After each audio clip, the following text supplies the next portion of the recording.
One of the main topics is the Southern Poverty Law Center. Yes, I don't know if we looked at that. You know, this is the Southern Poverty Law Center who was calling Minister Farrakhan and the Nation of Islam hate preachers and anti-Semitic and anti-this and anti-that, and that, you know, they speak for the general, the black people in the community and helping the black community out of the problems. And so it's how all of a sudden, in 2 years later, you know, we say everything happens in Allah's time. You know, we should never, you know, be judge something on the move. And how we look at when, you know, a lot of us maybe never heard of the Southern Poverty Law Center prior to the allegations that the people said about the minister. And then the minister went on the Rock Newman show and said, well, you know, let's have this out now. Let's have it out. So a lot of us, for me, I didn't know nothing about it. But then it's like 2 years later, 18 months to 2 years later, it's now known that, that the Southern Poverty Law Center have been, you know, a little bit proving themselves now to be haters themselves, to be not abiding by their own principles that they've set out, and in fact they've actually been, I think there's sexual harassment in their organization. There is along the lines of you could say hatred towards black groups, where now this is where now you're pointing out that you want to help the black organizations, but you're actually talking behind their backs, making out now, oh yeah, you know, that fair-skinned group is horrible, you know, so and that black group is, oh, they're even worse, you know, but you want to verbally massage and say, oh yeah, we're here to protect and help the honor of all those in desperate need, that are in poverty, and, you know, but they're black groups, black people are in poverty and need help, and you're now trying to now, because you're getting money, you're getting in the region of 500 million to help aid certain works. But when the black people come knocking on the door, we need help, we need help. What are you doing? Oh no, we can't support you, or you're not actually coming forward with aid to help those organizations. But the Nation of Islam in those areas and the Black Panther group in that area is helping support the black groups, helping to support black organization and black people to lift us out of our problem. So it's now just looking like a big hypocrisy that the Southern Law Center, I should say Southern Poverty, you know, Law Center, they got enough money in the bank, but not enough to share the wealth to actually contribute to help aid our people. But then this is the Southern Poverty Law Center who, all of a sudden, the co-founder has resigned. You know, so, you know, when things, you know, go wrong, all of a sudden, the easiest way for anybody to deal with it is no, we call it jump ship now. Jump ship. We're gonna jump ship. You know, imagine these people. And they want to tell you and I, as an organization, that our prime objective is the upliftment of our people.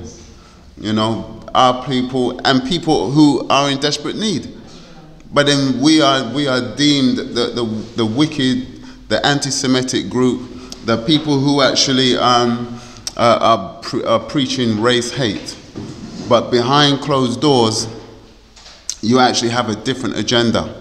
And you know, the minister, throughout all of his years, and for us, what we've strived to do is to do the same thing, just to uplift our people. But you know, it's you know, the old saying, you know, nothing changes under the sun. And you know, it's where we as a small group or as a people, if we're not taking responsibility to actually fight back, we know these people still go with the notion that we can play both sides. If we don't question them, it was I was just thinking about study guide on Friday night, and I know I'm talking mainly to the converted here. So study guide Friday night, it was awesome. It was really beautiful. I don't know how many of us was actually online, but when we actually looked at, in my thought process of study guide, in terms that Allah dwells in both of us, in all of us, so does the devil. Allah breathed his spirit into us, but then how much of that spirit today actually is Allah, or is it Satan, devil? Is it 50-50, 75-20, 75-25? Is it 60-40? You know, which one is it? Allah, in his infinite wisdom, has to know devil.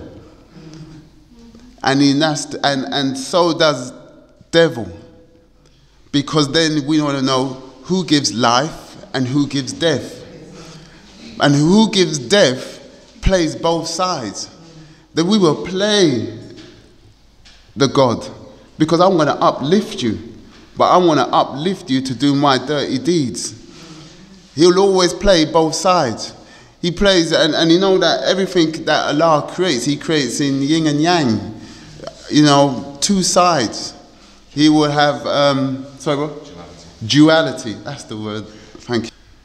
The devil is wicked, wickedly wise, smart, because their modus operandi never changes. And to me, this law society is just what he presents to us in our face.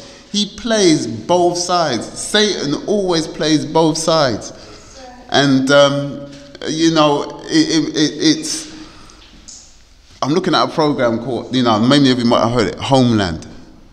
And I know a lot of it has got a lot of negative connotations towards Islam and the Muslims.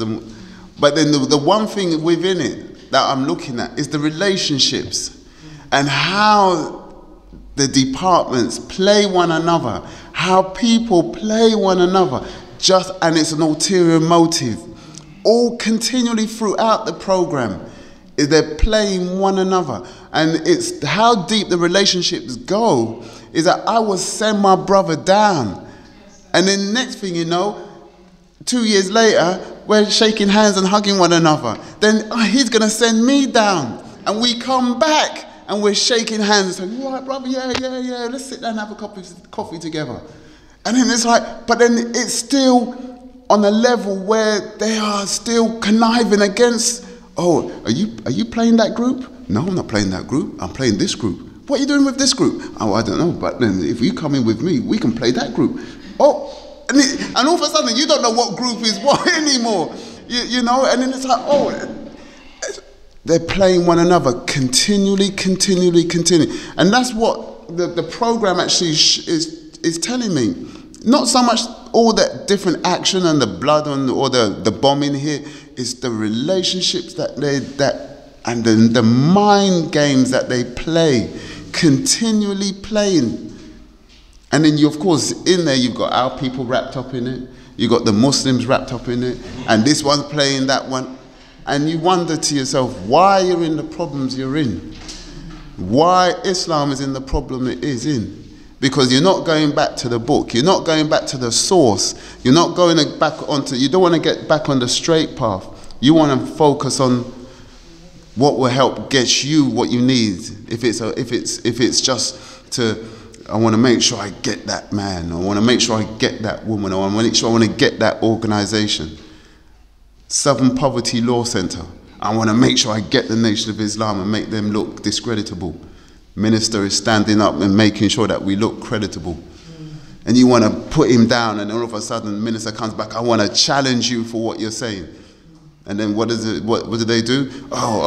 They don't say nothing. And then 2 years later, Allah just blessed us with pure pure evidence of their reality of what they're doing behind closed doors.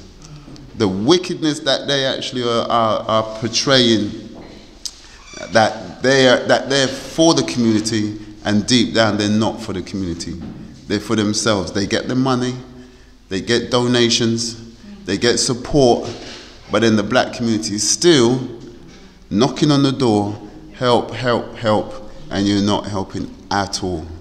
You know, it just made me just think how, you know, it's just the wickedness of it, you know.